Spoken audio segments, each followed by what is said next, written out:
Estamos ao vivo? Boa tarde, Cristina.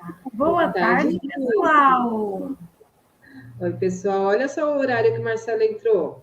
Olha que chique. Pura sintonia.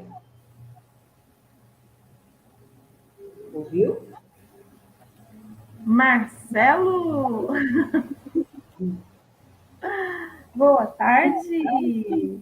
Deixa eu ver como é que a gente está aqui.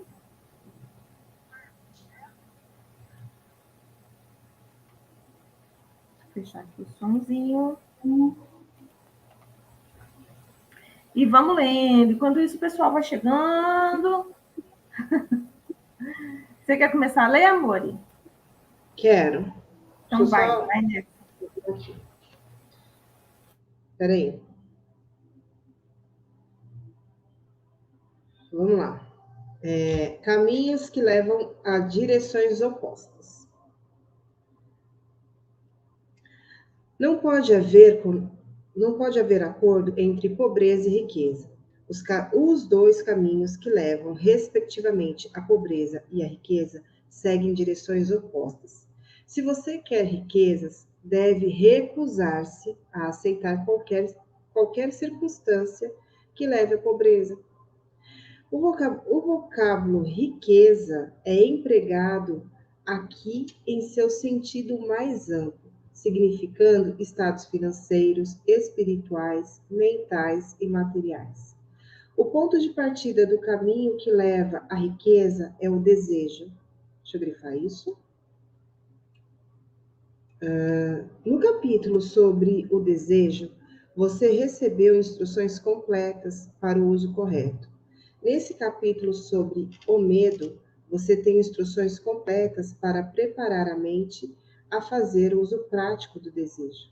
Chegamos então ao lugar em que você deve aceitar o desafio que irá determinar quanto dessa filosofia assimilou. Eis o ponto em que você pode se transformar em profeta e predizer com exatidão o que o futuro lhe reserva. Se depois de ler esse capítulo você estiver disposto a aceitar a pobreza, pode então preparar-se para recebê-la. Essa decisão não pode ser evitada. Se você exigir riquezas, determine que espécie e quanto exigirá para ficar satisfeito. Você sabe o caminho que leva à riqueza? Recebeu o mapa que, se for seguido, o conservará no caminho certo. Se não ligar para começar ou para antes da chegada, se não ligar para começar ou parar antes da chegada, a culpa não será de ninguém, senão sua. Essa é a sua responsabilidade. Nenhum álibi irá salvá-lo de aceitar a responsabilidade se você falhar ou se recusar a exigir riquezas da vida. Porque a aceitação só exige uma coisa, por acaso, a única que você pode controlar, e é o estado de espírito. Estado de espírito não se presume, não pode ser comparado, deve ser criado. Gente, olha só. Deve ser criado o nosso estado de espírito, é a determinação de mudar. Exatamente. E o estado de espírito, ele começa em você definir o que você quer, né? Qualquer estado de espírito. Boa tarde, Gislaine. Oi, Gi. Boa tarde, mulher próspera. Isso aí. Isso aí. E é isso, você determinar o que você quer, né? Qual estado de espírito você quer viver, é o primeiro passo para tudo, né?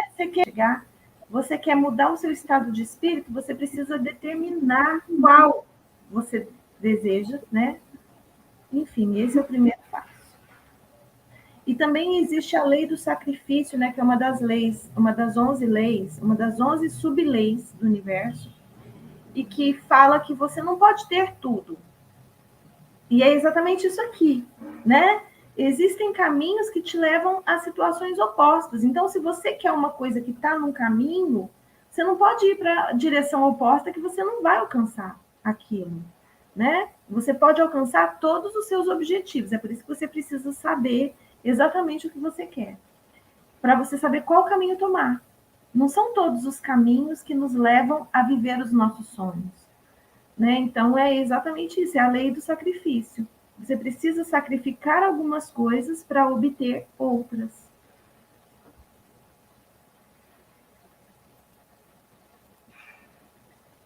Isso é muito importante, gente. Grifa isso. Quer comentar mais alguma coisa? Você não comentou nada, na verdade. Não, na realidade, a única coisa que já me chamou a atenção aqui muito nesse capítulo é o quanto que esse livro, né, ele está todo amarradinho. Assim, o quanto que ele traz essa importância, já desde lá do primeiro capítulo, né, da gente saber exatamente o que a gente quer. E porque uma vez que a gente determina isso, né, tem clareza disso, vai ficando mais fácil para você fortalecer e se manter nesse caminho, se fortalecer e se manter nesse caminho, né? Então, de verdade, você ser rico ou ser pobre é uma questão de escolha, né? De você realmente estar disposto a mudar. Porque você pode sim ter nascido pobre, e tantos, e tantos, e tantos. Nossa, e quantos são, né? São muitos os exemplos de pessoas que a gente tem, né? Desse nosso momento agora, que vieram assim, de uma pobreza grande e superaram todos os obstáculos. Então, assim, o que faz a diferença, né? Se não o desejo ardente e a constância, né? Pois Não é. se conformar. E quem viu a minha live sobre as leis do universo e a riqueza, eu estou vendo que a Cristina não viu, sabe o Não, seguinte: você já tem a riqueza, você já tem. Por quê? Porque a riqueza e a pobreza, elas são os polos de uma mesma energia. Elas são dois polos, duas polaridades, aí tem duas leis envolvidas, né? A lei da polaridade e não, é a lei da polaridade, desculpa. E o que acontece? Você já tem, é a mesma energia. Você já tem, você está pobre, você já tem a riqueza. Só que é como se fosse, vamos fazer uma analogia. A água, ela pode estar em estado de vapor de água, ela pode estar em estado líquido e ela pode estar em estado sólido. Certo? É a mesma coisa, só que em estados diferentes. Então, são graus diferentes de uma mesma coisa. A pobreza é como se fosse o gelo aí dessa história, né? É como se fosse um grau muito baixo da riqueza. É como se fosse o frio. O frio, ele não existe por si só. O frio é um grau muito baixo de uma temperatura. Assim como o calor, mas o que é frio e calor? São só graus de uma mesma temperatura, de uma mesma energia que é a temperatura. Então, a riqueza e a pobreza, elas são graus diferentes de uma mesma energia, que é a energia da abundância. Então, o que acontece? A gente fica falando assim, eu sou pobre, eu sou pobre. E de verdade você não é pobre, você está pobre, né? Enquanto a gente fica achando que eu sou, né? A palavra eu sou ela é muito poderosa, e a gente fala que eu sou pobre, você está definindo e concluindo que aquilo é. Não é, só está. Ou seja, você só precisa dar uma aquecida aí nessa energia, dar uma agitada nessa energia para que ela mude de nível e ela mude de estado, ou seja, conforme você modifica essa energia, ela se torna riqueza, mas é a mesma energia. Você só precisa mudar e usar o seu poder de catalisação de energia. E aí é o poder do eu sou, né? Mudar a consciência. Enquanto você estiver consciente de que você é pobre, acabou para você, amor. Não tem riqueza, né?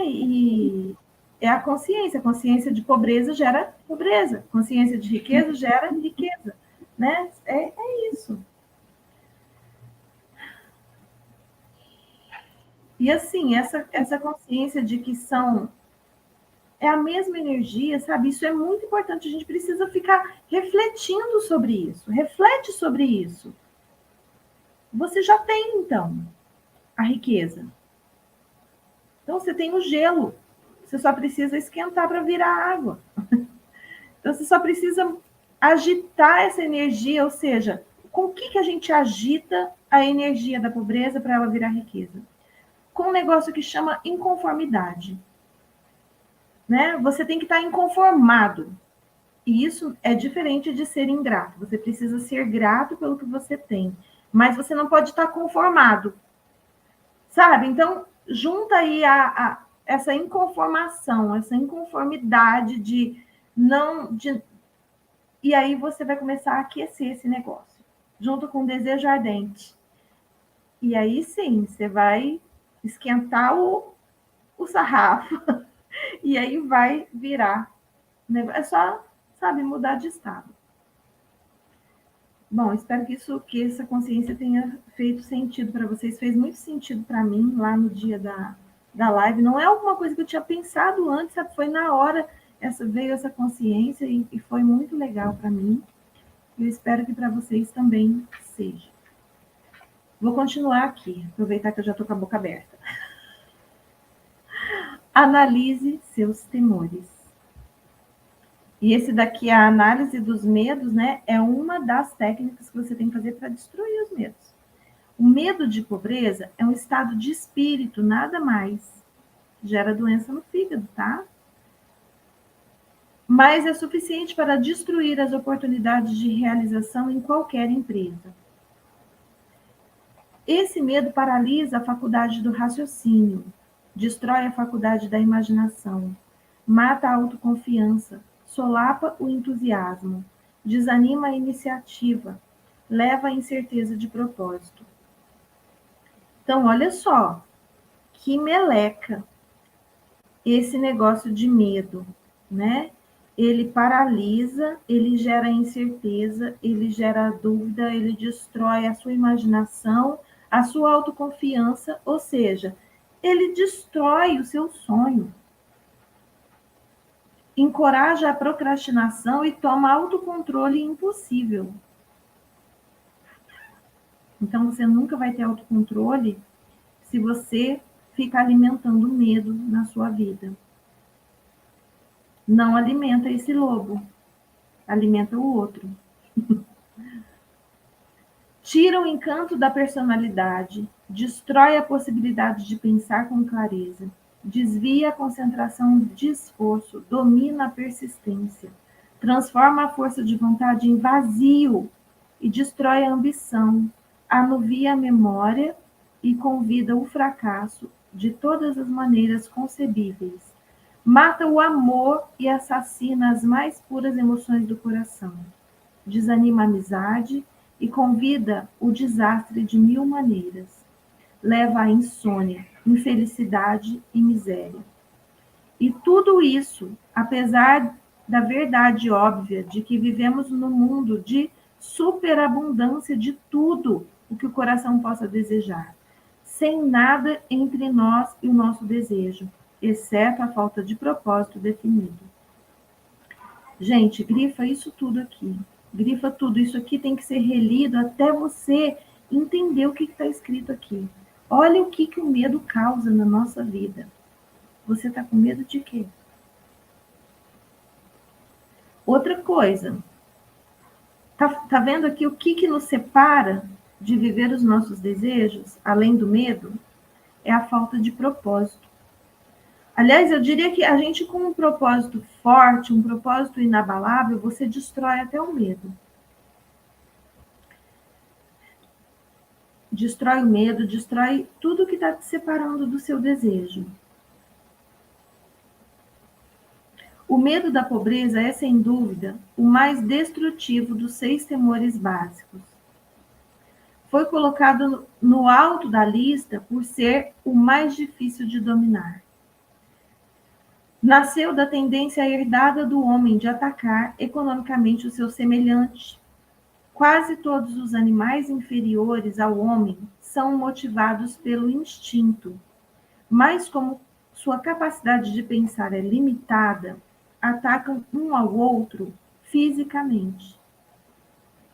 O homem, com o seu senso superior de intuição, com capacidade de pensar e argumentar, não come o seu semelhante corporalmente. Sente mais satisfação em comê-lo financeiramente. Triste, né?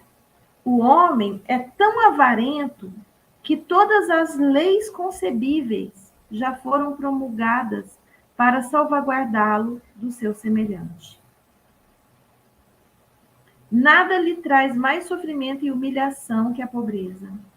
Só os que já experimentaram a pobreza compreendem o pleno significado disso.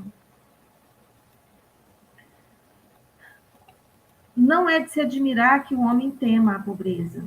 Nenhuma longa linha de experiências herdadas o homem aprendeu com certeza. Numa longa linha de experiências herdadas, o homem aprendeu com certeza que alguns dos seus semelhantes não merecem confiança quando se trata de questões de dinheiro e possessões terrenas. Tão ávido é o homem que, para possuir riqueza, será capaz de adquiri-la de qualquer maneira possível, por métodos legais, se puder, por outros métodos, se necessário e conveniente. A autoanálise pode revelar fraquezas que a gente não gosta de reconhecer. Essa espécie de exame é essencial a todos que exigem da vida mais do que mediocridade e pobreza. Lembre-se, ao examinar-se ponto a ponto, que você é tanto o tribunal quanto o júri, o promotor público e o advogado de defesa, e que você é autor e réu. E também que está sendo julgado. Encare os fatos corajosamente. Faça-se perguntas definidas e exija respostas diretas. Quando o exame terminar, saberá mais a seu próprio respeito.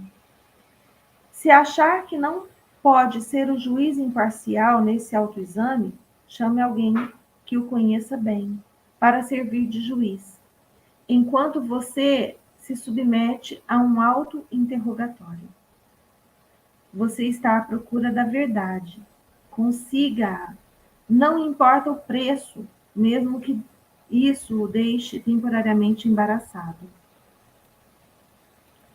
A maioria das pessoas, se interrogadas do que tem mais medo, responderiam: nada temo. A resposta seria inexata, porque poucos percebem que estão afetados, em desvantagem, fustigados física e espiritualmente por alguma espécie de temor. A emoção do medo está tão sutil e profundamente arraigada que se pode atravessar a vida sob o seu jugo sem jamais reconhecer-lhe a presença. Só uma análise corajosa poderá revelar a presença desse inimigo universal. Ao começar a análise, examine profundamente o seu caráter. Eis a lista de sintomas que você deve procurar. A gente já vai falar sobre os 6 sintomas. Mas antes, eu queria falar aqui sobre o seguinte, o que ele começa falando o seguinte, quer dizer, o que ele começa não, aqui ele fala do que o medo causa, né?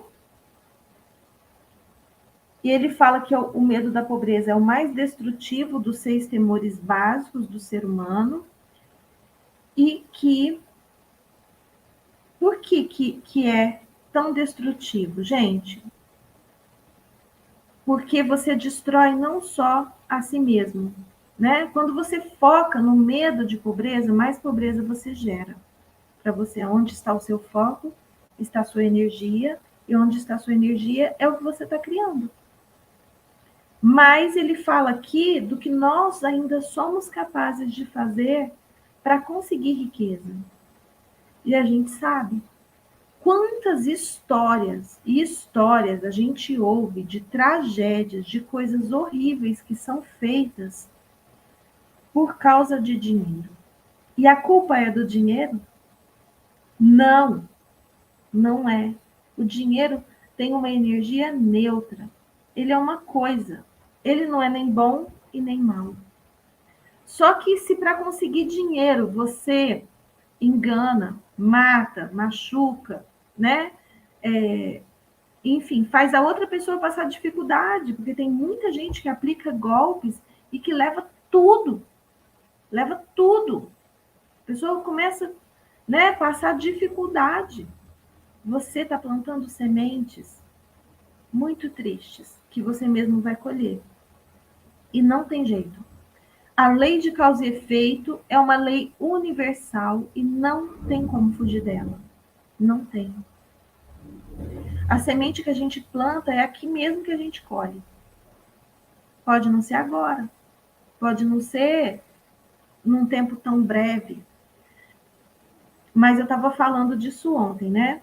A lei de causa e efeito, ela não tem como fugir.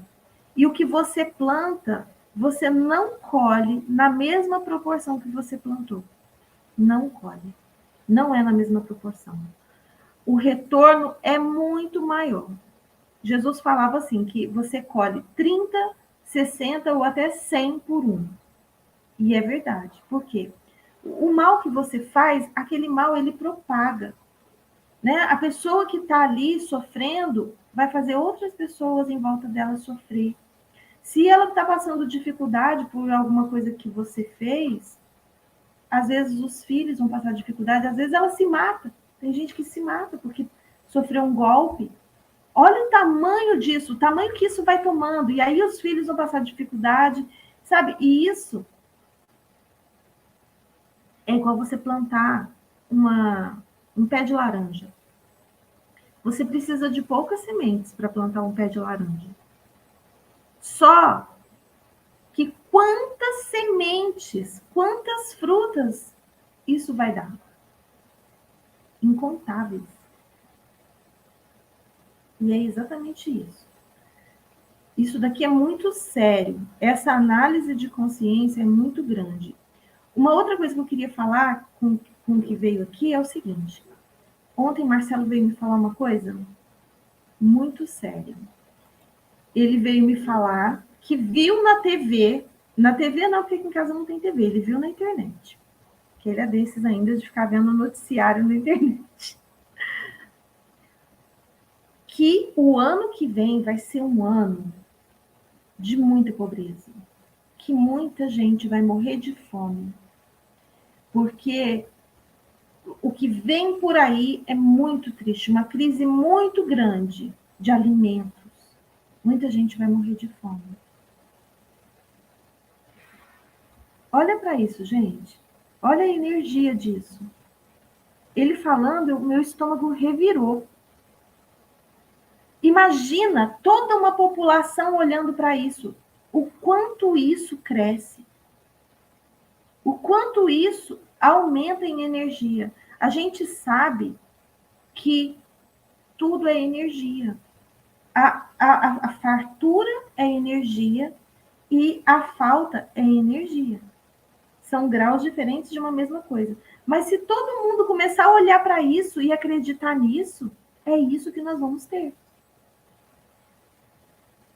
É isso que nós vamos ter.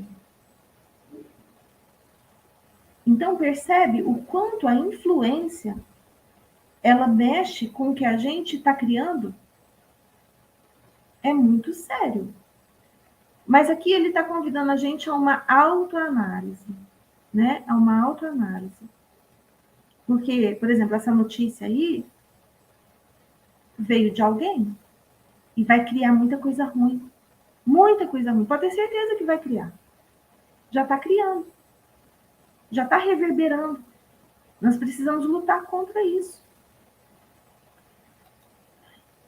Mas e o quanto as pessoas ainda são capazes de criar gerando mal? E se vem aí, né? Porque se todo mundo está vibrando nisso, isso vai vir, vai ser criado. Então, só que na realidade eu quero trazer uma consciência aí só para estar somando. Não, nós não temos que lutar contra isso. A gente não tem que se criar nem alimentar. É olhar para o futuro grandioso, próspero e feliz que nós queremos. Isso. E esse sim, a gente deve alimentar, cuidar, crescer, expandir, levar essa boa nova a todas as pessoas, mostrar, sabe, porque quando ela olha aquilo que vai faltar, a miséria e tal, você pega o rostinho dela e vira e fala assim, mas olha isso daqui. E esse movimento, esse trazer para cá e focar e alinhar com aquilo que a gente quer criar, é trabalho de formiguinha. E bora fazer, você entende? Vai estar desanimado hoje? Liga para uma amiga. Você entende? Mas procura meios de você deliberadamente alinhar o futuro que você deseja para você, para o teu próximo, para a tua família, para o mundo, né? Eu acho que entrar nessa vibe, porque noticiário é isso daí, é só show de horror. Exatamente. Mas assim, a gente que já está um pouco mais consciente, a gente tem que vibrar muito diferente disso para dar uma equilibrada nessa energia, né? A gente sabe que pode-se tirar pães e peixes do éter. A gente já teve exemplo disso, não é mesmo? Claudinha, boa tarde. Vamos nessa. Vai lá, Cris, lê os 6 sintomas? Sim. Peraí, deu uma travadinha básica. Indiferença. Indiferença. Comumente expressa pela falta de ambição, vontade de tolerar a pobreza, a aceitação de qualquer compensação que a vida possa oferecer sem protesto, preguiça mental e física, falta de iniciativa, imaginação, entusiasmo e autocontrole. Se identificaram com uma coisa aí? Pode. Indecisão. Hábito de permitir que os outros pensem por nós. Ficar na moita. Identificou? Presta atenção, hein? Pode de novo. Dúvida. Geralmente expressa por álibis e desculpas, designadas para disfarçar, explicar ou desculpar-se dos fracassos. Às vezes aparece em forma de inveja dos bem-sucedidos ou por críticas a eles. Preocupação. Expressa geralmente encontrando defeitos nos outros, tendência a gastar além das rendas, negligência da aparência pessoal, zangas e carrancas, intemperança no uso de bebidas alcoólicas, às vezes pelo uso de narcóticos, nervosismo, falta de equilíbrio e constrangimento. Cautela exagerada, hábito de procurar o lado negativo de todas as circunstâncias, pensando e falando de possíveis fracassos, em vez de se concentrar nos meios de lograr êxito. Saber de todos os caminhos que levam ao desastre, sem nunca procurar evitá-los. Esperar pelo momento exato de começar a pôr ideias e planos em ação, até a espera se tornar hábito permanente. Lembrar sempre os fracassados, esquecendo-se dos bem-sucedidos. Vendo os buracos no queijo, sem ver o queijo. Pessimismo que leva à indigestão, eliminação, deficiente, autointoxicação, mau hálito e má disposição. Procrastinação. Olha a nossa amiga aí. Amiga nada. Tchau, amiga. Hábito de adiar para amanhã o que deveria ter sido feito ano passado. Olha, chique. Perder tempo em criar álibis e desculpas por não ter feito uma tarefa. O sintoma é intimamente ligado à cautela exagerada, dúvida e preocupação. Recusa na aceitação de responsabilidades, podendo evitá-las, vontade de entrar em acordo, em vez de lutar com firmeza, aceitar dificuldades, em vez de vencê-las e usar como trampolins ao progresso.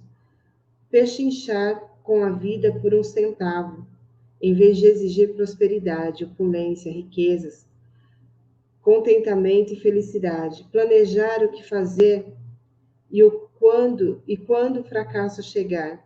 Não. Planejar o que fazer, se e quando o fracasso chegar, em vez de queimar as pontes e tornar impossível a retirada. Fraqueza e muitas vezes falta total de autoconfiança.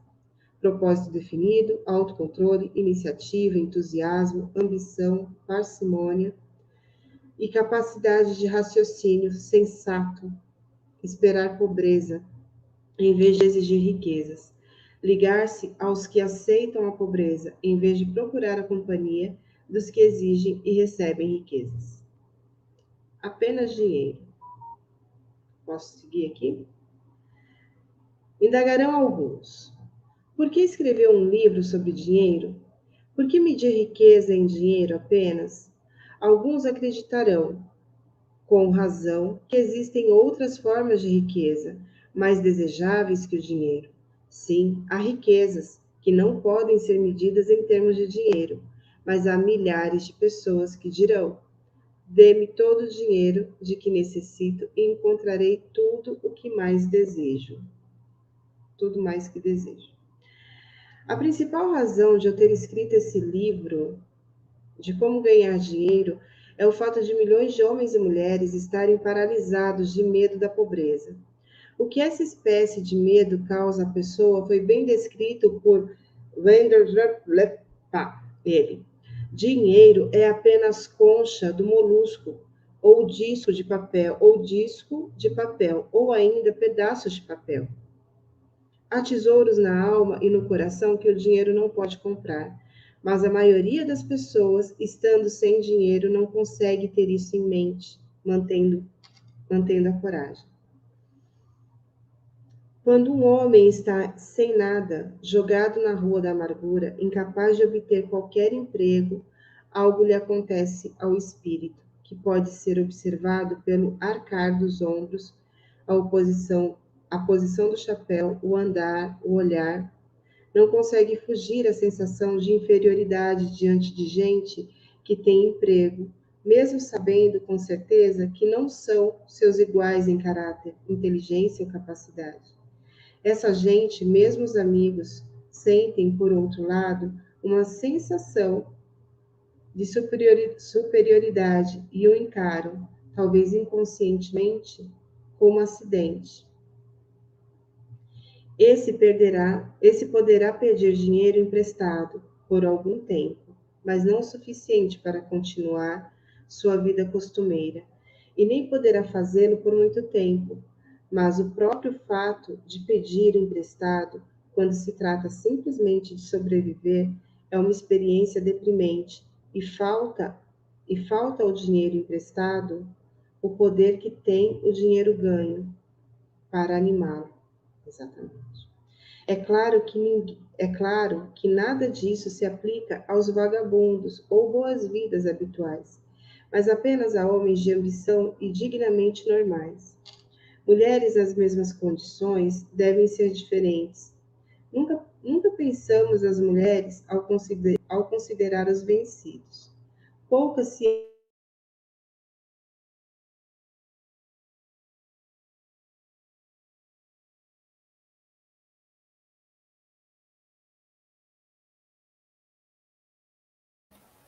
Pessoal, nós estamos travados. É isso que está acontecendo aqui? Deixa eu ver o que está acontecendo. Deve estar as duas travadas, né? Vocês estão me ouvindo? Oh, Jesus.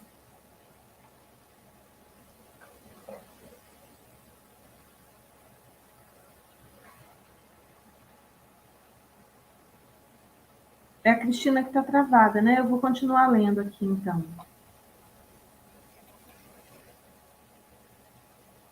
Hoje foi a Cris que travou. Mas a minha internet está horrível aqui, Gislaine. A minha internet também está horrível, por isso que eu estou achando que foi a minha. Vamos lá. Vou continuar lendo aqui de onde ela parou. Mulheres nas mesmas condições devem ser diferentes. Nunca pensamos nas mulheres ao considerar os vencidos. Poucas se acham nas filas de caridade. Raramente são vistas pedindo esmolas na rua e não são reconhecíveis na multidão, pelo menos pelos mesmos sinais patentes que identificam o homem derrotado. Naturalmente, não me refiro às bruxas que arrastam os pés nas ruas da cidade e que não são correspondentes dos vagabundos masculinos conformados. E que são o correspondente dos vagabundos conformados. Refiro-me às mulheres razoavelmente jovens, decentes e inteligentes. Deve haver muitas delas, mas o seu desespero não é aparente. Talvez se matem. Quando o homem está vencido, tem tempo de sobra para se preocupar. Pode viajar muitos quilômetros para ver alguém a respeito de um emprego e descobrir que já foi preenchido ou que é um desses empregos sem pagamento fixo, mais dependente de comissão sobre as vendas de alguma bugiganga inútil que ninguém compra, a não ser de dó. Se recusar, estará de volta à Rua da Amargura, sem ter para onde ir.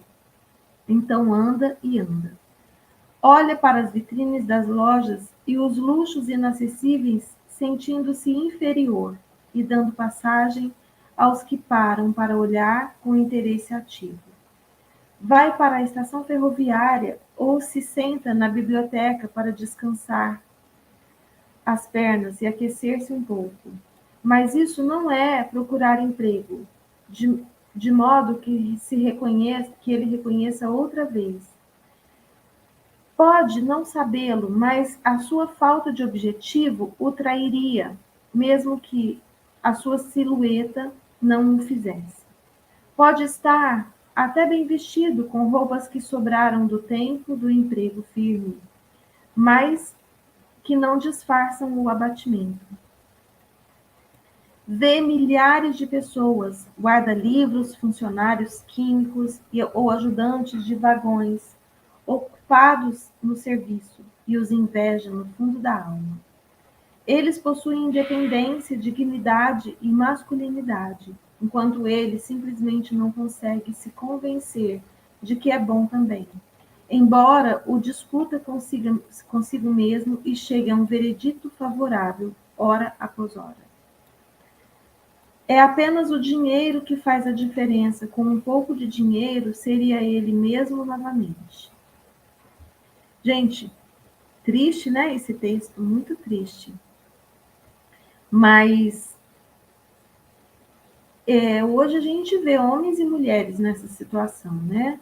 Situação de, como ele mesmo diz aqui, falta de propósito. Então, se você está numa situação difícil, qual o seu propósito? Encontrar um emprego, né? Vender alguma coisa para ganhar, sei lá, R$ 1.000 por mês, para manter-se minimamente. Quando você conseguir isso, você pode mudar de padrão, falando agora eu ganho 1.000, agora eu quero ganhar 2.000. E aí a pergunta é, o que eu preciso fazer para ganhar 1.000? A hora que você ganhar o 1.000, o que eu preciso fazer para ganhar 2.000? E não busca as respostas na mente. Não busca. As respostas, elas vêm. Elas vão aparecer de alguma forma. Sabe, as oportunidades, as pessoas, as situações, elas vão aparecer de alguma maneira. E a Cristina não vai voltar, não, gente. Tá demorando. Então, sempre há um meio. Mas se você começar a perguntar, por que eu? Por que comigo? Por que isso? Você cria mais dessa situação. A pergunta é, o que eu preciso fazer para mudar isso? O que eu preciso fazer para mudar tudo isso? E colocar objetivos, colocar metas para serem alcançadas. Existem muitos meios. Você teme críticas? Você teme críticas? Escreve aí. Exatamente de que modo o homem chegou a esse temor? Ninguém o sabe com certeza. Mas uma coisa é certa, ele o tem de maneira bastante desenvolvida. Não é, gente, o medo da crítica, do julgamento, não é um medo inato, ou seja, a gente não nasce com isso, a gente aprende a sentir isso, aprende a ter medo de ser julgado. Como seria a gente destruir isso em nós? Provavelmente a gente aprendeu quando um irmão riu da gente, quando a gente falou ou fez alguma coisa engraçada, errada. Como seria a gente perceber que fazer as pessoas rirem é bom, independente de qualquer coisa? E quem descobre isso normalmente se dá muito bem. Vamos lá. O autor tende a atribuir o medo básico. Aqui, Cristina voltando. Uau! A gente já estava aqui se perguntando. Onde está Cristina? Foi uma queda bruta, sabe assim, tipo um capote. Falei, uau, que caldo foi esse, gente? Que tiro foi esse? Manda aí, você continuou lendo, estamos aonde? E ó, eu não tô dizendo. Quem teme as críticas? Eu ia começar. Vai lá. Não, começa, deixa eu ligar meu livro. Menina, eu não tô te vendo, tá tipo um quadro black para mim, assim. Sério? Ai, a minha internet tá uma beleza, sabe? Apareceu a flor.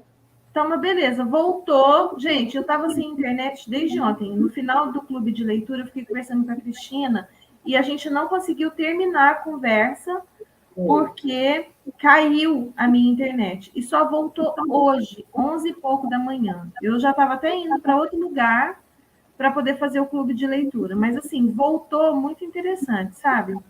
O meu contrato aqui é de 240 mega. E eu medi antes de entrar, estava 30. Então, fica essa imagem ruim. Estou vendo aqui na internet, estou vendo aqui no YouTube. Tá horrível, mas eu tive até que fechar, porque eu fechei tudo para não concorrer com a gente aqui. Vamos lá. Vai. Você teme as críticas? Você teme críticas, Cris? Ah, filha, eu passei dessa fase já. De vez em quando ainda me pego num lugarzinho interessante, sabe? Querendo ser legal, mas já dou logo meia dúzia de pó que sai daqui. É. Gente. Então, eu já tinha lido esse primeiro parágrafo, vou começar de novo para você. Exatamente de que modo o homem chegou a esse temor, ninguém o sabe com certeza. Mas é uma coisa certa, ele o tem de maneira bastante desenvolvida. O autor tende a atribuir o medo básico, à crítica, à parte da natureza herdada do homem. Vou fechar seu microfone, amor.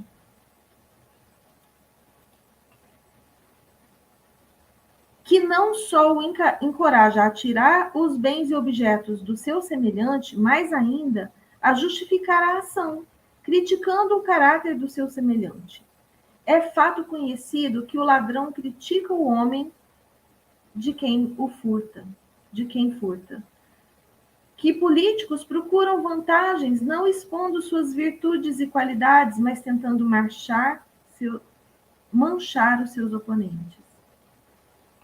Astutos fabricantes de roupas não foram lerdos em capitalizar esse medo básico à crítica, maldição de toda a humanidade. De estação em estação mudam os estilos e muitos artigos de vestuários. Quem estabelece os estilos? Quem? É claro que não é o comprador de roupas, mas o fabricante. Por que os muda com tanta frequência? Boa pergunta. A resposta é óbvia. Muda os estilos para poder vender mais roupas. Uau! Pela mesma razão, os fabricantes de automóveis mudam os estilos dos modelos a cada ano. Poucos querem ter um carro que não seja do último tipo. Estávamos descrevendo o modo pelo qual as pessoas se comportam sob a influência do temor à crítica, no que se refere às pequenas e mesquinhas coisas da vida. Examinemos agora o comportamento humano, quando esse temor afeta as pessoas em relação a fatos mais importantes nas relações humanas. Tomemos como exemplo praticamente qualquer pessoa que tenha chegado à idade da maturidade mental, dos 35 ou 40 anos, como média geral. Se pudesse ler-lhe os pensamentos secretos, encontraríamos em geral uma descrença muito decidida nas fábulas de inúmeros dogmáticos que inúmeros dogmáticos ensinaram há algumas décadas. Por que é que uma pessoa média, mesmo nos nossos dias de esclarecimento, hesita em negar as crenças nas fábulas? A resposta é o medo da crítica. Homens e mulheres já foram queimados vivos por ousarem manifestar descrenças em fantasmas. Não é de admirar que tenhamos herdado uma consciência que nos faz temer as críticas. Houve época, e não muito distante, em que a crítica trazia severos castigos. Ainda os traz em alguns países. O medo à crítica rouba a iniciativa do homem, destrói-lhe o poder de imaginação, limita-lhe a individualidade. Tira-lhe a autoconfiança, causando-lhe danos em centenas de outras maneiras. Pais causam aos filhos, às vezes, ferimentos irreparáveis ao criticá-los. A mãe de um dos meus companheiros de infância costumava castigá-lo quase diariamente com uma chibata, sempre completando a obra com a afirmação: você acabará na penitenciária antes dos 20 anos. Mandaram-no ao reformatório aos 17 anos de idade. Crítica é uma forma de serviço que todos têm em demasia. Todos possuem o estoque dela, distribuindo-a de graça, quer a pedido, quer não. Os parentes mais próximos são, às vezes, os piores ofensores. Deveria ser considerado crime. Na realidade, é crime da pior espécie. Os pais criarem complexos de inferioridade na mente da criança por críticas desnecessárias. Empregadores que compreendem a natureza humana conseguem o máximo dos homens, não através de críticas, mas por sugestões construtivas. O mesmo resultado pode ser obtido pelos pais com relação aos filhos. A crítica implanta um medo no coração humano, ou então ressentimento, mas nunca amor ou afeição. Nossa, muito forte esses dois últimos textos aqui, gente, muito forte. Muito forte mesmo. E é verdade. Queria falar só duas coisas, né? A parte que ele fala a respeito dos carros, né? Da renovação dos carros. E os celulares de hoje em dia, né? O quanto se troca de celular. E ainda assim, né? Tudo bem, você tem uma desculpa de a cada versão que vem com um plus, né? Um algo a mais, alguma coisa assim, uma tecnologia a mais. Mas que será mesmo que a gente usa? E às vezes a gente fica naquele transtorno, naquele sofrimento, porque o outro está com o aparelho XY e você também quer se atualizar. E você só usa para receber mensagem, mandar um WhatsApp, vez em quando, você entendeu? Mas não, você quer ter o toque. Aí vai lá, se enfia num monte de dívida e vai por aí afora. Em relação às roupas, né? Quanto que isso é verdadeiro? A cada estação vê uma nova tendência, uma nova coleção, e você vai trocando, e as pessoas vão te apontando, e você às vezes recebe isso, né? E em vez de receber de verdade, você tipo, poxa, fica constrangida porque você está fora da moda.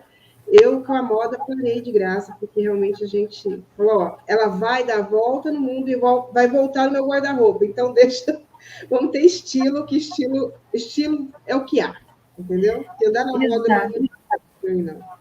Você está falando aí, eu já estou tão distante disso, sabe? Eu já estou tão fora disso. Aí você começou a falar assim que a gente quer um celular novo. Verdade. Eu já estou igual o Sócrates, sabe? Que foi no mercado, acho que foi Sócrates que fez isso, que foi no mercado. Pensa um mercado que tinha tudo na época. Ele falou assim: é impressionante quantas coisas existem e que eu não preciso. E é mais ou menos isso, sabe? E eu desenvolvi em mim uma coisa muito, muito boa, que eu acho muito boa. Tudo é ponto de vista, né? Mas tem ponto de vista que faz a gente viver com mais leveza e ponto de vista que faz a gente viver com mais peso. Uhum. Como eu sempre vim de muita coisa, eu me satisfazia em ter para vender. Olha que coisa interessante. Não, te entendo mesmo. E assim, por muitas vezes eu ia nas lojas, né? E olhava tudo, falava assim, eu escolho, tem isso, tem isso, tem isso, tem isso, tem isso, e aquilo já me satisfazia. E eu sentia alegria em ver aquelas coisas, sabe? Em ver que existe. Tá tudo certo, tá? Sabe, se existe, um dia pode ser meu. Mas será que eu estou escolhendo de verdade aquilo? Eu acho que se eu estivesse escolhendo, eu já tinha criado para mim. É então, muito interessante. Muito interessante. Muito Agora, uma coisa que me chamou a atenção aqui também foi em relação à força criadora, né, das nossas palavras em relação aos nossos filhos. Sabe, tem uma frase que eu gosto muito. Essa frase, eu li ela a primeira vez num calendário da Seichonoye, e eu acho ela fabulosa, que fala assim, ó: as crianças crescem na direção em que são elogiadas. E é uma verdade, né? Assim, o quanto você é capaz de reconhecer, né, a grandiosidade dos seus filhos e elogiar, ou não, né, como citado aqui no exemplo do livro, a mulher profetizou tanto que o menino ia para a cadeia antes dos 20 anos e acabou criando essa realidade, né? Então, ele comprou como verdade isso, você percebe?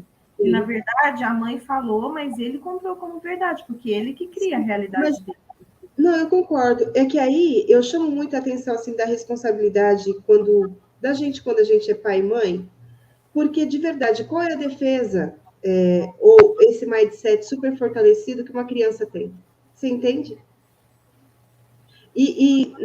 Num determinado, por um grande período de tempo, sei lá, 7, 10, 11 anos, a nossa referência é total com os nossos pais, total. É tipo, quase que o que eles falam é lei, né? Então, assim, até você realmente ter uma musculatura para desvincular isso e falar, não, eles são isso, mas eu penso diferente, meu, é muito desafiador, mas não é impossível. O que ele fala aqui com relação a essa herança, que na verdade é uma herança por causa do pouco tempo que faz, que as críticas poderiam levar à fogueira, né? E não só à fogueira, morrer enforcado, morrer guilhotinado, né? Essas coisas tranquilas, assim, leves. Esses jeitinhos muito delicados, né, de tratar as pessoas. Porque se alguém julgasse que você era diferente, sabe? Se alguém olhasse para você e falasse assim, você é bonito demais. Tinha isso. Você verdade. só pode ser uma bruxa. Verdade, é complicado. Quem assiste filme aí dessas coisas, e eu sou muito fascinada por essas situações aí, não sei por quê. Não sei por quê. E eu assisto muitos, e assim, nesse grau. Você está fazendo um chá para quê? Para melhorar isso. Como é que você sabe isso? Você só pode ser uma bruxa? Pois é. Então, o medo da crítica pode vir, sim, dessas coisas, sabe? Que está muito recente. O que são 300 anos para a gente? Nada. 300, 400 anos para nós, almas, seres infinitos, não é nada. É muito ontem. Verdade. Isso ainda está muito vivo dentro de nós, entendeu? Isso ainda está muito aceso. Uhum, verdade. Está muito forte ainda. Gente, como a nossa internet está muito interessante hoje, né? E a próxima leitura aqui é um pouco longa, acho melhor a gente deixar para amanhã, né? Combinado, amor. Então tá, pessoal. Eu peço desculpas aqui pela qualidade da minha internet. Faz um tempo que eu estou falando que eu vou resolver isso. E assim, de verdade, com essa operadora eu não estou conseguindo resolver. Né? Então a questão é eu ter um plano B aqui em casa mesmo, não vai ter jeito. E é isso que eu vou começar a buscar. Tá? Um plano B. Muito bem. Um beijo para vocês. Ah, amanhã, ontem eu falei, eu acho que eu falei muito depois do horário, né? Amanhã eu vou ter o Kleber lá na live comigo. Você tem live hoje, né, Cristina? Você teve ontem? Não, a minha foi ontem. Foi ontem, eu não consegui ver porque eu estava sem internet também. Minha live é de terça-feira, 6h06. Então, o Kleber, o nosso coleguinha aqui do Clube de Leitura, que está sempre por aqui, nos últimos dias ele não está tendo, não está ficando, né? Não está vendo depois. Ele vai estar amanhã comigo na live. Nós vamos falar sobre qual a sua desculpa. Que tipo de historinha você está contando para você para se manter aí no mesmo lugar? Né? Para não se desenvolver, para não se melhorar, para não se expandir, para não mudar as coisas. E quando a gente fala de mudar as coisas, lembra, primeiro você tem que mudar por dentro, para depois você começar a ver essas mudanças fora. A mudança fora demora um pouquinho, mas você, quando você olha para dentro, você já vê a mudança, você já tem que ficar extasiado por saber que daqui a pouquinho, sabe? Essas mudanças é a semente, você já está plantando as sementes, que daqui a pouco vai estar tudo diferente fora também, porque como está dentro é como está fora. Como está fora é como Não está dentro. esquece, e não esquece de uma coisa muito, muito, muito, muito interessante, muito legal. Hoje é resultado de ontem. E você não sabe quanto tempo levou. Você não sabe qual foi você não sabe o quando que você criou hoje, tá? Mas hoje é resultado de ontem. Foca nisso. Mira no futuro e cria agora aquilo que você vai colher.